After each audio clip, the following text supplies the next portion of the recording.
കുട്ടി നേരിട്ടത് അസാധാരണമായ വിലക്കുകൾ കൂടിയാണ്. ഒന്നെന്താണ്, സെറ്റിയിൽ ഇരിക്കാൻ പാടില്ല. മറ്റൊന്ന്, കുട്ടി ശുചിമുറിയിൽ കയറാൻ പാടില്ല. ഇവിടെ ഫ്രിഡ്ജ് തുറക്കരുത്, തുറന്നാൽ അടിയാണ്, മാരകമായ പ്രഹരമാണ്. സ്കൂളിൽ ചെന്നപ്പോൾ കുട്ടിയുടെ കവിളിൽ മർദ്ദനമേറ്റതിൻ്റെ, അടിയേറ്റതിൻ്റെ പാട്. അധ്യാപികമാർ പാട് ശ്രദ്ധിച്ചു, കുട്ടിയോട് കാര്യം തിരക്കിയപ്പോൾ കുട്ടി പറഞ്ഞു, എൻ്റെ വാപ്പിയും രണ്ടാനുമ്മയും എന്നെ നിരന്തരം ഉപദ്രവിക്കാറുണ്ട്. രണ്ടുപേരും മാറി മാറി ആ പിഞ്ചോമന കവിളുകളിൽ അടിക്കുകയാണ്. കുഞ്ഞുങ്ങളെ പരിരക്ഷിക്കുവാനും നിയന്ത്രിക്കുവാനുമൊക്കെ ഉത്തരവാദിത്വമുള്ള ചില ആളുകളുണ്ട്. അത് പ്രഥമ ദൃഷ്ട്യാ തന്നെ രക്ഷിതാക്കളാണ്, അപ്പനും അമ്മയുമാണ്. അവർ ആ കൃത്യം ചെയ്യാതെ കുട്ടികളെ എവിടെയെങ്കിലും ഉപേക്ഷിക്കുക, കുട്ടികളെ ശാരീരികമായും മാനസികമായും പീഡിപ്പിക്കുക, കുട്ടികൾക്ക് ഭക്ഷണം കൊടുക്കാതിരിക്കുക എന്നിങ്ങനെയുള്ള കുറ്റകൃത്യങ്ങൾ തെളിഞ്ഞാൽ, അല്ലെങ്കിൽ കുറ്റകൃത്യങ്ങളിൽ ആരോപണ വിധേയരായാൽ പോലീസിന് കേസെടുക്കാം. ഇവർക്ക് പരമാവധി 3 വർഷവും അതിനുമേൽ 7 വർഷം വരെ ശിക്ഷ ലഭിക്കാവുന്ന കുറ്റങ്ങളാണിത്. 1 ലക്ഷം രൂപ വരെ പിഴയും ഇവരിൽ നിന്ന് ഈടാക്കാം. ഇതാണ് വലിയ ഗുരുതരമായ കുറ്റമാണ് ബാലപീഡനം എന്ന് പറയുന്നത്. ഒപ്പം പോക്സോ കേസൊക്കെ ഇപ്പോൾ അല്ലെങ്കിൽ പോക്സോ ആക്റ്റൊക്കെ വളരെ സജീവമായി പോലീസുകാർ ഇത്തരം കുറ്റവാളികൾക്കെതിരെ ചുമത്തുന്ന കാലഘട്ടവുമാണ്. അപ്പോഴാണ് ആലപ്പുഴയിൽ നിന്ന്, ആദിക്കാട് കുളങ്ങരയിൽ നിന്ന് അതിദാരുണമായ, അതിഭീകരമായ ഒരു വാർത്ത പുറത്തു വരുന്നത്. ഒരു പെൺകുട്ടി, 4ാം ക്ലാസ്സിൽ പഠിക്കുന്ന ഒരു പെൺകുട്ടി, അവളുടെ നോട്ട്ബുക്കിൽ എൻ്റെ അനുഭവം എന്ന ഒരു കുറിപ്പാണ്. ഏതൊരു ആത്മകഥയെയും വെല്ലുന്ന, ഏതൊരു സാഹിത്യത്തെയും വെല്ലുന്ന വളരെ ശുദ്ധമായ കണ്ണീർ മൊഴിയിൽ എഴുതിയ ഒരു കുറിപ്പ്. ഇത് എൻ്റെ അനുഭവം. ആ പെൺകുട്ടിയുടെ അനുഭവം എന്തൊക്കെയാണ്? ഈ കുട്ടി ജനിച്ച് 7 ദിവസം കഴിയുമ്പോൾ തന്നെ, അതായത് ഈ കുട്ടി പിറന്ന് 7ാം ദിവസം കുട്ടിയുടെ അമ്മ മരിക്കുന്നു. ആദിക്കാട്ട് കുളങ്ങര അൻസാറാണ് കുട്ടിയുടെ പിതാവ്. ഈ പഹയൻ കുറച്ച് നാളുകൾക്ക് ശേഷം 2ാമത് ഒരു വിവാഹം കഴിച്ചു. ആ വിവാഹത്തിൽ ഇയാൾക്ക് 4 വയസ്സുള്ള ഒരു മകനുമുണ്ട്. അപ്പോൾ ആദ്യ ഭാര്യയിൽ ജനിച്ച പെൺകുട്ടി ഇയാളുടെ അപ്പൻ്റെയും അമ്മയുടെയും പരിരക്ഷയിലായിരുന്നു കഴിഞ്ഞിരുന്നത് 5 വയസ്സുവരെ. ഇപ്പോൾ കുട്ടിക്ക് ഏകദേശം 8 വയസ്സ് ആകുന്നു. ഇവർ ഒരു പഴയ വീട്ടിലേക്ക് മാറി. അതായത് അപ്പൻ്റെ കൂടെ ഈ കുട്ടി 5 വയസ്സ് കഴിഞ്ഞ ഉടനെ അപ്പൻ ഈ കുട്ടിയെ കൊണ്ടുവന്നു. അപ്പൻ്റെയും രണ്ടാനമ്മയുടെയും കൂടെയായി കുട്ടിയുടെ ജീവിതം. അതിനുശേഷം 2 മാസം മുമ്പ് ഇവർ ഒരു പുതിയ വീട് വച്ചു. ആ വീട്ടിലേക്ക് താമസം മാറി.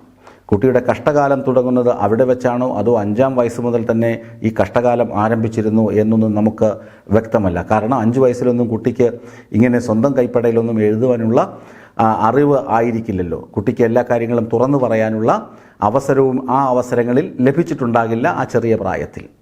ഇപ്പോൾ കുട്ടിക്ക് എന്താണ് സംഭവിച്ചത്? ഇന്നലെ കുട്ടി ആദിക്കാട്ട് കുളങ്ങരയിലെ സ്വകാര്യ സ്കൂളിലാണ് പഠിക്കുന്നത്. സ്കൂളിൽ ചെന്നപ്പോൾ കുട്ടിയുടെ കവിളിൽ മർദ്ദനമേറ്റതിൻ്റെ, അടിയേറ്റതിൻ്റെ പാട്. അധ്യാപികമാർ പാട് ശ്രദ്ധിച്ചു, കുട്ടിയോട് കാര്യം തിരക്കിയപ്പോൾ കുട്ടി പറഞ്ഞു, എൻ്റെ വാപ്പിയും രണ്ടാനുമ്മയും എന്നെ നിരന്തരം ഉപദ്രവിക്കാറുണ്ട്. കഴിഞ്ഞ ദിവസവും എന്നെ ഉപദ്രവിച്ചു. അതിൻ്റെ പാടുകളാണ് ഇത് എന്ന് പറഞ്ഞു. തുടർന്ന് കുട്ടിയുടെ നോട്ട്ബുക്കൊക്കെ പരിശോധിച്ചു. കുട്ടിയുടെ പഠിക്കുന്നത് എങ്ങനെയെന്നൊക്കെ ടീച്ചർമാർ പരിശോധിച്ചപ്പോഴാണ് അതിനകത്ത് എൻ്റെ അനുഭവം എന്ന കുറിപ്പ്. ശരിക്കു പറഞ്ഞു കഴിഞ്ഞാൽ അത് വായിച്ചാൽ കണ്ണീര് തോരുകയില്ല മനസാക്ഷി ഉള്ളവർക്ക്. അത്രമാത്രം പീഡനം. എന്തൊക്കെയാണ് കുട്ടിക്ക് ചെയ്തത്? കുട്ടി ഒരു പ്ലേറ്റ് ചോദിച്ചു, ഭക്ഷണം കഴിക്കുന്ന ഒരു പ്ലേറ്റ് ചോദിച്ചതിന് രണ്ടാനമ്മ കുട്ടിയെ പൊതിരെ തല്ലി. പിന്നീട് കുട്ടിയും ഇളയ കുട്ടി 4 വയസ്സുകാരനും 8 വയസ്സുകാരിയും കളിക്കുമ്പോൾ സ്വാഭാവികമായും വഴക്കും ഇച്ചിരി തമ്മിൽ തല്ലുമൊക്കെ ഉണ്ടാകും. കുസൃതിയാണതൊക്കെ. കാരണം എൻ്റെ മകനും അവൻ്റെ ചേച്ചി ബന്ധുവും കൂടി ചേച്ചിയും കൂടി കളിക്കുമ്പോഴും വഴക്ക് സ്വാഭാവികമാണ്. അവർ തമ്മിലാണ് അതൊക്കെ ഡീൽ ചെയ്യുന്നത്. അതിനകത്ത് രക്ഷകർത്താക്കൾ അങ്ങനെ ഇടപെടാറില്ല. അവർ തമ്മിലുള്ള അനിയനും ചേച്ചിയും തമ്മിലുള്ള കളിച്ചിരി തമാശയായിട്ട് അതങ്ങ് പോകും. ഈ കഴിഞ്ഞ ദിവസം തന്നെ നമ്മളൊരു വീഡിയോ ഫേസ്ബുക്കിൽ കണ്ടിരുന്നു. ചൈനയിൽ നിന്നോ ജപ്പാനിൽ നിന്നോ ഒക്കെ അപ്ലോഡ് ചെയ്ത ഒരു വീഡിയോയാണ്. ഒരു കുസൃതി കുറുമ്പനും 4 വയസ്സുകാരനും അവൻ്റെ ചേച്ചിയും തമ്മിലുള്ള തർക്കമാണ്. പരസ്പരം പോര്, അതായത് അംഗത്തിന് വിളിക്കുന്ന തരത്തിലുള്ള മത്സരമാണ്. അത് പോസ്റ്റ് ചെയ്ത ആൾ എഴുതിയിട്ടുണ്ട് അവസാനം വരെ കാണണേന്ന്. അവസാനം ഒരു 4 മിനിറ്റ് ദൈർഘ്യമുള്ള വീഡിയോയാണ്. അവസാനം വരെ കാണുമ്പോൾ ഈ അനിയനും ചേച്ചിയും കൂടി കെട്ടിപ്പിടിച്ച് തുള്ളിച്ചാടുന്ന സീനാണ്. അവർ അതുവരെ പോരടിച്ചു, പോർ വിളിച്ചു. അതിനുശേഷം അവർ കെട്ടിപ്പിടിക്കുന്ന സീനാണ് അവസാനം. അതായത് കൊച്ചുകുട്ടികൾ അവരുടെ കുസൃതി, അവരുടെ കളിതമാശ ആയിട്ടത് പോയിക്കോളും. രക്ഷകർത്താക്കൾ ഇടപെടേണ്ടതില്ല. ഈ അനിയൻ കരഞ്ഞു, ചേച്ചിയുമായിട്ട് വഴക്കൂടി അനിയൻ കരഞ്ഞപ്പോൾ രണ്ടാനുമ്മയുടെ വക പൊതിരത്തല്ല് ഈ മൂത്ത കുട്ടിക്ക്. എന്നിട്ട് പുതിയ വീട്ടിലേക്ക് ചെന്നപ്പോൾ വിലക്കുകൾ എന്താണ്?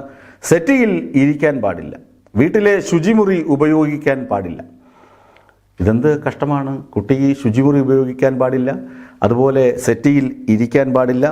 പിന്നെന്താണ്, അങ്ങനെയുള്ള അപൂർവ മറ്റേത് അടുത്തൊന്ന് ഫ്രിഡ്ജ് തുറക്കാൻ പാടില്ല. കുട്ടികളുടെ ഒരു കൗതുകമാണ് ഫ്രിഡ്ജ്. അതിനകത്ത് തണുത്ത വെള്ളം കുടിക്കാനോ എന്തെങ്കിലും ഒക്കെ നോക്കാൻ കുട്ടികൾ കുരുന്നുകൾ ഒക്കെ ഫ്രിഡ്ജ് തുറക്കും, അതിനകത്ത് എന്തെങ്കിലും ഉണ്ടെങ്കിൽ എടുക്കും. അതൊക്കെ സ്വാഭാവികമാണ്. അപ്പോഴൊന്ന് വിരട്ടാം, അത് അപകടമാണ്. തണുത്ത വെള്ളമൊക്കെ അമിതമായി കുടിക്കുന്നത് അപകടമാണ് എന്നൊന്ന് ശാസിക്കാം. മോനെ അത് എടുക്കരുത്, അല്ലെങ്കിൽ മോളെ അത് എടുക്കരുത് എന്ന് വേണമെങ്കിൽ പറയാം. അല്ലാതെ അത് തുറക്കരുത്, അത് തുറന്നാൽ അടി. എന്താണ് കഴിഞ്ഞ രാത്രി സംഭവിച്ചത്? ഈ കുട്ടിയെ, കിടന്നുറങ്ങിയിരുന്ന കുട്ടിയെ വിളിച്ചുണർത്തി അവളുടെ അപ്പൻ്റെ അടുത്ത് കൊണ്ടുപോയിട്ട് കുറ്റവിചാരണയാണ്. അത് ചെയ്തു, ഇത് ചെയ്തു, അങ്ങനെ ചെയ്തു, ഇങ്ങനെ ചെയ്തു. തുടർന്ന് രണ്ടുപേരും മാറി മാറി ആ പിഞ്ചോമന കവിളുകളിൽ അടിക്കുന്നു. അത് കഴിഞ്ഞിട്ട് കുട്ടിയുടെ മുട്ട് തല്ലി ചതയ്ക്കുകയാണ്, കാൽമുട്ട്. ഇത് എവിടത്തെ ന്യായമാണ്? മിസ്റ്റർ അൻസാറാണ് കുട്ടിയുടെ അപ്പൻ്റെ പേര്. ഇയാളൊക്കെ എങ്ങനെ അപ്പാന്ന് വിളിക്കും എന്നുള്ളതാണ് അടുത്ത സംശയം. ഏതായാലും കുട്ടിയെ അധ്യാപികമാർ കണ്ടു. അധ്യാപികമാർ ഉടനെ തന്നെ രക്ഷിതാക്കളെ വിളിച്ചു, അപ്പനെയും അമ്മയെയും വിളിച്ചു. രണ്ടെണ്ണവും വന്നില്ല.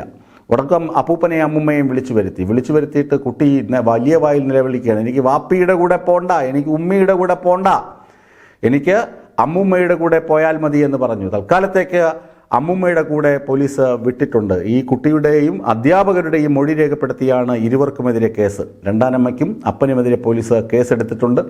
രണ്ടുപേരും അണ്ടർഗ്രൗണ്ടിലാണ്, ഒളിവിലാണ് എന്നാണ് പുറത്തു വരുന്ന വിവരങ്ങൾ. ഇവരെ അറസ്റ്റ് ചെയ്യും.